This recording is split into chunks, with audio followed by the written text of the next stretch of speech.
ఇదైతే continuation video అండి. Yesterday నేను పోస్ట్ చేసిన దానికి నాకు సెటిల్మెంట్ అమౌంట్ అయితే సెటిల్ చేశారు 15 డేస్లో అని చెప్పాను కదా. ఎలా వేశారంటే 3 months నాది గ్రాస్ పే ప్లస్ నాకు ఈఎల్స్ ఉన్నాయి 30 ELs దానికి పే చేశారండి. మొత్తం నాకు 98K అయితే క్రెడిట్ అయితే అయినాయండి.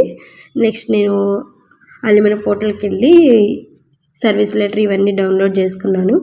మాకు ఇక్కడ ఏంటంటే మా ఆర్ఎంజీ సార్ అన్నారు, నీకు లాంగ్ లీవ్ కూడా ఇస్తాము ఇంకేస్ ఆలోచించుకో నువ్వు ఉండాలి అనుకుంటే టీసీఎస్లో అంటే, లేదు నేను రిజగ్నేషన్ తీసుకొని వెళ్ళిపోతాను సార్ అని అయితే చెప్పాను. బయటికి వెళ్దాంలే ఇంకా ఆల్మోస్ట్ 3.5 years అయిపోయింది టీసీఎస్లో జాయిన్ అయ్యి అని చెప్పేసి రిజిగ్నేషన్ అయితే ఇచ్చేసి వచ్చేసానండి.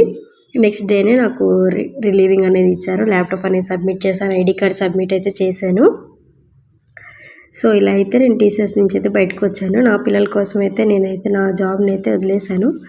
అది నాకు మంచిగానే అనిపిస్తుంది, ఎందుకంటే పిల్లల కోసం వదిలేసాం కాబట్టి పెద్దగా బాధ ఏం పడలేదు. కానీ మంత్ స్టార్టింగ్ వచ్చేసరికి శాలరీ క్రెడిట్ అవ్వదు కదా ఇంకా, సో కొంచెం బాధపడ్డాను. మంత్లీ శాలరీ తీసుకుంటాం కదా, సో ఇంకా డే కొంచెం అలా బాధపడ్డాను. మీకు నచ్చితే లైక్ చేయండి.